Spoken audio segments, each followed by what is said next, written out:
بسم اللہ الرحمن الرحیم۔ السلام علیکم۔ آپ دیکھ رہے ہیں کلیم کیسرانی۔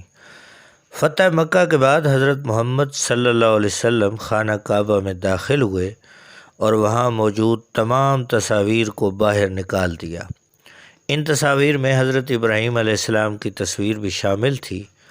اس کے بعد آپ صلی اللہ علیہ وسلم نے حضرت علی المرتضیٰ رضی اللہ تعالیٰ عنہ کے ساتھ مل کر خانہ کعبہ میں موجود تمام چھوٹے بڑے بتوں کو توڑ ڈالا۔ آپ بت توڑتے جاتے اور ورد کرتے جاتے کہ حق آ گیا اور باطل مٹ گیا، بے شک باطل نے مٹ جانا تھا، یہاں تک کہ خانہ کعبہ کو شرک کی تمام برائیوں سے پاک کر دیا گیا۔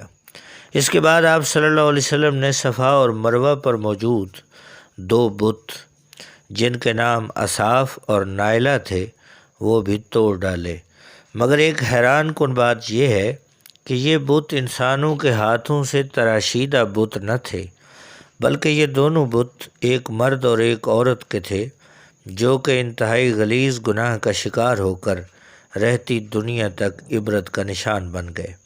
آئیے دور قدیم کے اس عبرتناک واقعے پر کچھ روشنی ڈالتے ہیں۔ ان کا قصہ یہ ہے کہ عہد جاہلیت میں اصاف قبیلہ بنو جرہم کا ایک شخص تھا جس کا پورا نام اصاف بن یالہ تھا، اور نائلہ ایک عورت تھی، اس کا پورا نام نائلہ بنت زید تھا، یہ بھی جرہم قبیلے سے تھی۔ قبیلہ جرہم وہ قبیلہ تھا جو سب سے پہلے مکہ میں آ کر آباد ہوا، سو یہ قبیلہ بیت اللہ شریف کے اطراف میں ہی رہا کرتا تھا، لیکن بعد میں شکست خوردہ ہو کر یہ یمن جا بسا۔ اب یہ دونوں یعنی اصاف اور نائلہ بھی یمن میں ہی رہا کرتے تھے۔ ان کے بیچ ناجائز تعلقات تھے۔ ایک مرتبہ قافلے کے ساتھ حج کرنے دونوں مکہ آئے۔ یہ اس اثناء میں کعبہ میں داخل ہوئے کہ یہاں کوئی اور موجود نہ تھا۔ اس تنہائی سے فائدہ اٹھاتے ہوئے ان دونوں نے خانہ خدا میں بدفعلی کا ارتکاب کیا۔ ان دونوں پر اسی وقت اللہ تعالیٰ کا عذاب نازل ہوا اور وہ دونوں پتھر کے بن گئے۔ جب دوسرے لوگ خانہ کعبہ میں گئے اور انہیں اس حالت میں پتھر بنے دیکھا تو لوگوں نے انہیں خانہ کعبہ سے اٹھایا اور باہر لا کر رکھ دیا تاکہ آنے جانے والے لوگ ان کے دردناک انجام سے عبرت حاصل کر سکیں۔ لیکن اس عمل کا نتیجہ کچھ اور ہی نکلا۔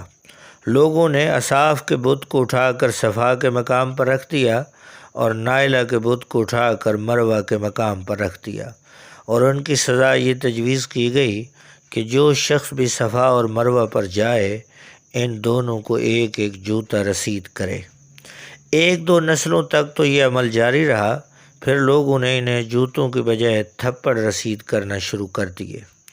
کچھ نسلوں بعد لوگ انہیں صرف ہاتھ لگایا کرتے تھے، یعنی رفتہ رفتہ لوگوں نے ان سے عبرت حاصل کرنا کم اور انہیں پوجنا زیادہ شروع کر دیا، یہاں تک کہ حضور علیہ السلام کے دور تک یہ دونوں بت مکے کے بڑے بتوں میں شمار کیے جاتے تھے۔ لوگ ان کے آگے سجدے کیا کرتے اور قربانی بھی چڑھاتے تھے۔ حضور صلی اللہ علیہ وسلم نے باقی بتوں کے ساتھ انہیں بھی توڑ دیا۔